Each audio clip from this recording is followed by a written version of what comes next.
Bismillahirrahmanirrahim. Assalamu alaikum students. Welcome to Learn with Bushra with another very informative video that is related to the human male reproductive system, and in next video we will discuss human female reproductive system. So this video is very interesting and the whole lecture is going to be very informative. So let's start our today's topic, that is the human male reproductive system. Human male reproductive system, first of all we will discuss what are the human male reproductive system. The reproductive role of the human male is to produce sperm and deliver them to the vagina of the female. This function requires the following structure: first of all, two testes, second is the accessory glands, third is the accessory duct, and fourth one is the penis. तो student सबसे पहले हमें ये पता होना चाहिए कि हमारे पास जो मेल रिप्रोडक्टिव सिस्टम है वो कौन कौन सी चीज़ों पर कंसिस्ट होता है। चार चीज़ें हैं जिस पर मेल रिप्रोडक्टिव सिस्टम कंसिस्ट होता है। फर्स्ट ऑफ ऑल टेस्टिस, दूसरे एसेसरी ग्लैंड्स, तीसरे एसेसरी डक्ट्स एंड चौथी जो है वो पेनस होता है। अब हम बारी बारी सबको पढ़ेंगे। पहले हम पढ़ लेते हैं what are the testis. That are two testis that produce sperms and the male sex hormones known as the testosterone. accessory glands and the tubes that furnish a fluid for carrying the sperm to the penis. This fluid together with the sperm is called semen. तो हमारे पास जो testis sperm produce कर रहे हैं उनके साथ कुछ ख़ास किस्म के ग्लैंड्स होते हैं जिनको हम एसेसरी ग्लैंड्स बोलते हैं, और वो एसेसरी ग्लैंड्स जो स्पर्म को नरिश करने के लिए फ्लूइड जो है प्रोवाइड करते हैं, और स्पर्म फिर उस फ्लूइड के अंदर जो है वो मूव करते हैं और उस फ्लूइड को हम सीमन बोलते हैं। कुछ ऐसी डक्ट्स होती हैं जो कि स्टोर करती हैं and carry secretions from the testis and accessory glands to the penis. And last में जो पेनस होता है वो डिपॉजिट करता है सीमन को in the vagina during the sexual intercourse. So here is the diagram of the male reproductive system. Here you can see this is the testicle is showing the testis basically that are 2 in number. इसके ऊपर से आपको ये जो coil सा structure नज़र आ रहा है that is known as the epididymis. यहाँ पे टेस्टिकल में जो टेस्टिस हैं उसके अंदर स्पर्म बनेंगे, स्पर्म जो है एपिडिडिमस में आएंगे और एपिडिडीमस से ये फिर वेस्ट डिफरेंस में ट्रैवल करते हुए, ऊपर दिखाया है आपको वेस्ट डिफरेंस, इसमें ये ट्रैवल करते हुए ये सारे फिर प्रोस्टेट ग्लैंड और सेमिनल वेजिकल और बल्बो यूरिथ्रल ग्लैंड, 3 तरह के ग्लैंड्स होते हैं जो इनके रास्ते में होती हैं, और ऐसे ग्लैंड्स को हम जो है वो असेसरी ग्लैंड्स का नाम देते हैं। वो इनमें सेक्रेशंस ऐड करेंगे और उसके बाद ये लास्ट वाला स्ट्रक्चर जो आपको दिखाया हुआ है that is known as penis, और इसके अंदर वो सीमन आ जाएगा, और फिर ये यूरिथ्रा जो आपको ओपनिंग से दिखाई हुई है that is known as urethra, और इसके ज़रिए सीमन ने क्या निकल जाना है, बाहर निकल जाना है। So there is a male reproductive system overview. Here we will discuss the production and transport of sperm.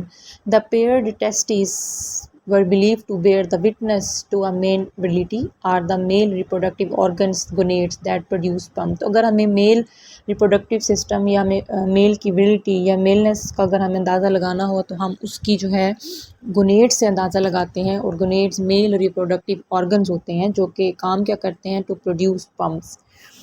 There is very important question that is frequently asked, why testis hangs outside the body? Testis body के बाहर क्यों होते हैं? आपको पता है shortly after the birth testis descend from the abdominal cavity into the scrotum. Scrotum is the bag of the testis which hangs between the thighs. Because the testis hangs outside the body, temperature inside the scrotum is 34 degrees centigrade as compared to 38 degrees centigrade, and the lower temperature is necessary for the active sperm production and survival.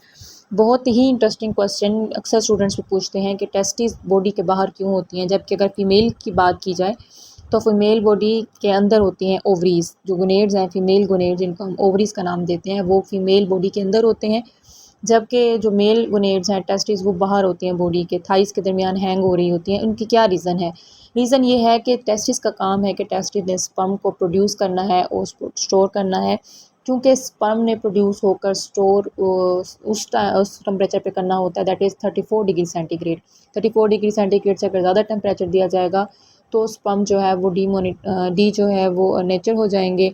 इसी वजह से जो है वो testis जो है वो body के बाहर रखी होती हैं, क्योंकि बॉडी का टेम्परेचर 37 होता है और टेस्टिस का टेम्परेचर के स्क्रोटम के अंदर जो होती हैं उनका टेम्परेचर क्या होता है, 34 पे वो सर्वाइव करती हैं। ओके, नेक्स्ट जो है ईच टेस्टिस, हम टेस्टिस के अगर हम थोड़ा सा स्ट्रक्चर देखें तो each testis contains over 800 tightly coiled tubules known as the seminiferous tubules. And what is the function of the seminiferous tubules? Seminiferous tubules are the tubules which produce thousands of sperms of each second in a healthy young man.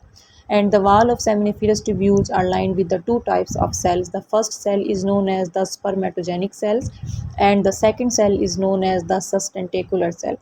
Spermatogenic cells are the cells that give rise to the sperms. ये sperm produce करते हैं.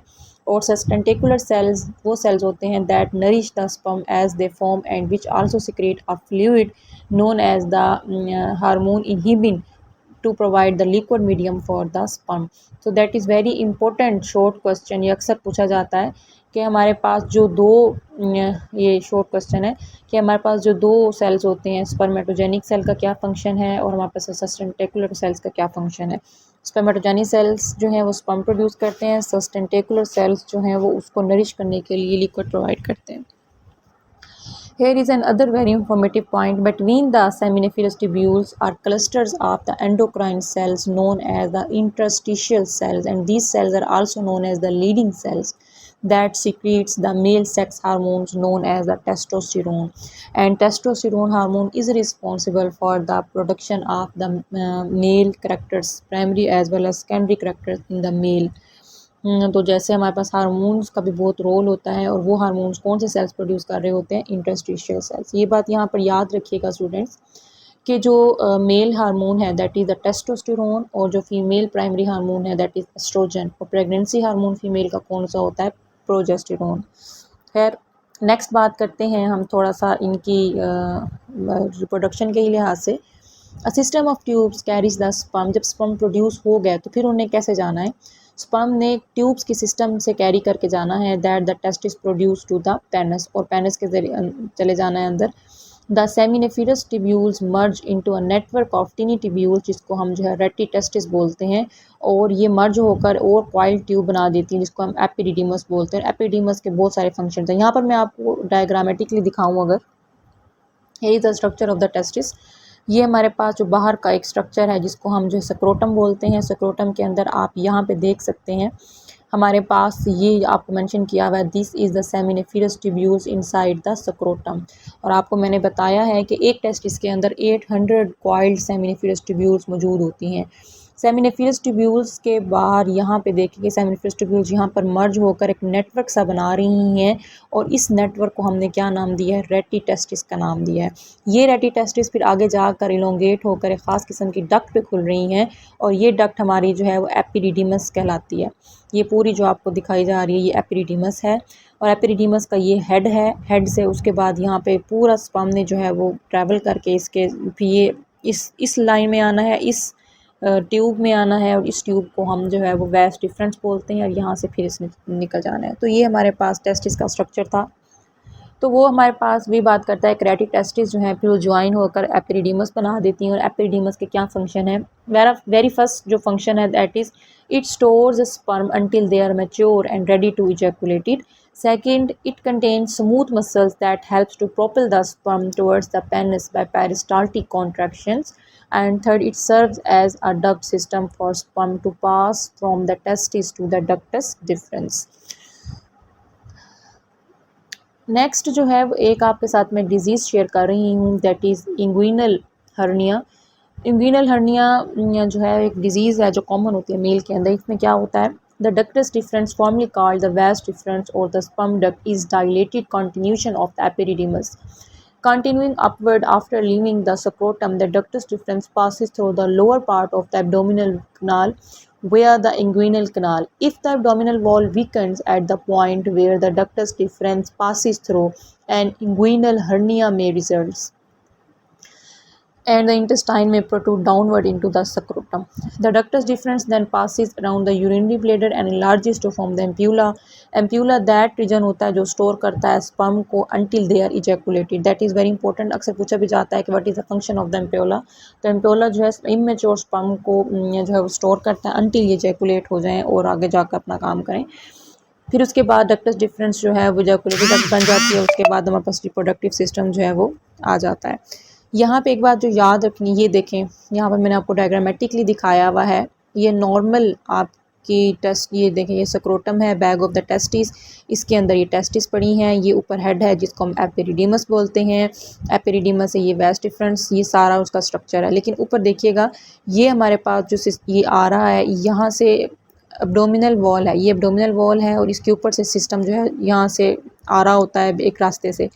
Some time क्या होता है, ये यहाँ पे देखिएगा सेकंड डायग्राम में इंग्विनल हर्निया हो गई है और ये जो हमारे पूरी जो डक्ट है जो एक रास्ते से गुजर रही थी वो एब्डोमिनल वॉल से नीचे आ गई है और स्क्रोटम में आ गई है, डायरेक्टली एब्डोमिनल वॉल से, और इस तरह से हम इसको नाम देते हैं that is the inguinal hernia. थोड़ा सा असेसरी ग्लैंड्स के बारे में भी बताती चलूँ। What are the accessory glands? Several accessory glands add their secretions to the sperm as they are propelled through the ducts. These accessory glands are the seminal vesicles, prostate gland and the bulbourethral glands. तो ये 3 glands के नाम आप लोगों ने याद कर लेने हैं, seminal vesicles, prostate gland and bulbourethral gland. और इनका काम क्या होता है कि जैसे स्पर्म ने ट्रैवल करना होता है, ये उसकी जो पाथवे है उसमें सिक्रीशंस को ऐड करते हैं। Here is the functions of the accessory glands. First is the seminal vesicle. Seminal vesicle is a gland that secretes water, fructose, prostaglandins and vitamin C.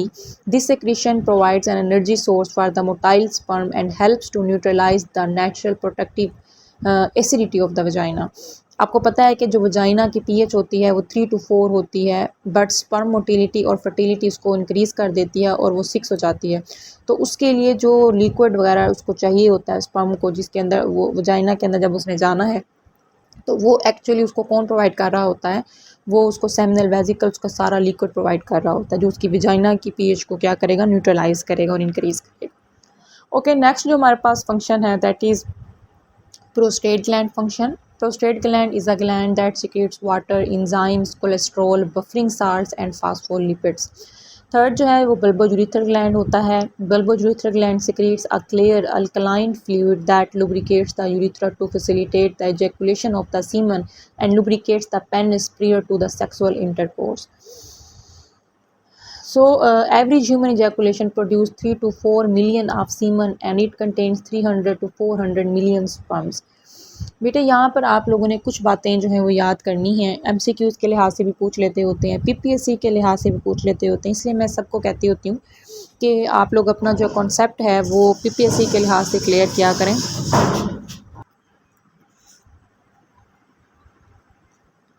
तो स्टूडेंट्स आप लोगों ने याद रखना है यहाँ पर इन 3 की जब हम बात करते हैं, इन 3 ग्लैंड्स की, तो आप लोगों ने याद रखना है कि जो हमारे पेयर्ड सेमिनल वेजिकल्स हैं वो क्या सिक्रिएट करती हैं, जो हमारा प्रोस्टेट ग्लैंड है वो क्या सिक्रिएट करता है और बुल्बोयूरिथ्रल ग्लैंड क्या सिक्रिएट करता है।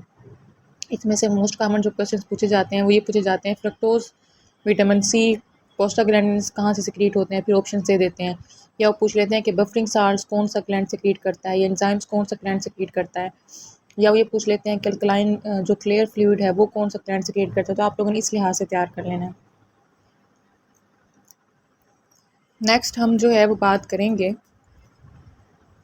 कि पेनिस के हैं कौन कौन से फंक्शन हैं। The penis has 2 functions. First function it carries urine through the urethra to the outside during urination, and second function जो है ट्रांसपोर्ट करता है सीमन को through the urethra during ejaculation. In addition to the urethra the penis contains 3 cylindrical strands of erectile tissues, 2 corpora cavernosa and corpus spongiosum.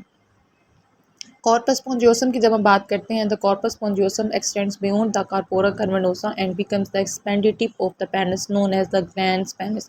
ये बहुत important short question है, अक्सर पूछा जाता है कि what is the glands penis. तो हमारे पास जो कॉर्पस स्पॉन्जियोसम है वो समटाइम कॉर्पोरा कैवर्नोसा से एक्सटेंड हो जाता है और उसकी जो है वो टिप बन जाता है जिसको हम ग्लैंड्स पेनिस का नाम देते हैं। The loosely fitted skin of the penis folds forward over the glands to form the prepuce or foreskin. Here is the important short question, that is what is circumcision? Circumcision क्या है? Circumcision is the removal of the prepuce for religious or health reasons. Today many circumcisions are performed in the belief that they lessen the likelihood of cancer to the penis. तो यहाँ पर जो है वो prepuce जो ऊपर fold हो गई थी उसकी उसने जो है फोरस्किन बना दी थी, उसकी रिमूवल की जाती है जब भी कोई बच्चा पैदा होता है, और इसको हम पाकिस्तानी अल्फाज में सुन्नत का नाम दिया जाता है। और आज ये बात साबित हो चुकी है कि जो हमारे पास सर्कमसिशन की जाती है उसने क्या किया है, वो सुन्नत थी, लेकिन आज जो ये साबित साइंसदान कर चुके हैं कि वो पैनस के कैंसर से बचाती है। तो देखें जो भी जो है एक रिलीजियस बात हमें बता रहा है, कोई भी इंसान, कोई रिलीजन, कोई हमें कोई बात बता रहा है, तो आज उसकी जो है वो बेनिफिट्स भी जो साइंस दिखा रही है। Here is the important last one, that is the structure of the sperm. तो a mature sperm consist of head, mid piece and tail. 3 इसके फंक्शन होते हैं। यहाँ पर अगर हम डायग्राम में आ जाएँ, फर्स्ट हमारे पास स्ट्रक्चर है that is head, second structure है that is mid piece and the last one is the tail. दो हेड की बात करें, the head contains the applied nucleus. यहाँ पे इसके अंदर आपको न्यूक्लियस नज़र आ रहा है एंड न्यूक्लियस के अंदर डीएनए होता है। एक्रोसोम कैप, यहाँ पर इसकी हेड के बाहर की जो कैप है that is known as acrosome cap, और यही कैप होती है जो एग के अंदर स्पर्म की पेनिट्रेशन में हेल्प करती है।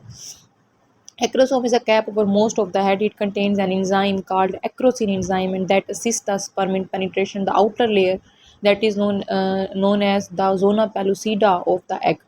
The sperm tail contains array of microtubules that bend and produce whip-like movements. यहाँ पर आप देख सकते हैं कि जो टेल है, टेल के अंदर हमारे पास ख़ास किस्म के क्या मौजूद होते हैं, माइक्रोट्यूब्यूल्स वगैरह जो है हमारे पास मौजूद होते हैं, और whip like movements जो है उसमें हेल्प करते हैं। स्पाइरल माइटोकॉन्ड्रिया भी हमारे पास मौजूद होते हैं, और वो किस जगह पे मौजूद होते हैं, वो मिड पीस पे मौजूद होते हैं। And the mitochondria helps to facilitate the sperm movement by giving them energy. So here is the overview of the male and female reproductive system. Mail reproductive system के आप देख सकते हैं, यहाँ पर हमारे पास पेयर ऑफ टेस्टिस हैं। Testis जिस बैग में हैंग हुई हुई हैं उस बैग को सक्रोटम का नाम दिया गया है। इसके ऊपर जो हमारे पास क्वाइल्ड सीए ट्यूब है जो बिल्कुल टेस्टिस के ऊपर लाई कर रही है, इसको हम एपिडिडीमस का नाम देते हैं। एपिडिडीमस के से ऊपर जो हमारे पास निकल रही है लाइन, इसको हम वेस्ट डिफरेंस का नाम देते हैं। वेस्ट डिफरेंस से यहाँ पे ये ट्रैवल करते हुए यहाँ पे हमारे पास आगे ग्लैंड्स आ जाते हैं, जिस तरह से एसेसरी ग्लैंड्स, पहला प्रोस्टेट है, सेमिनल वेजिकल ग्लैंड दिखाया हुआ है, बल्बोयूरेथ्रल ग्लैंड होता है, 3 ग्लैंड्स होते हैं हमारे पास।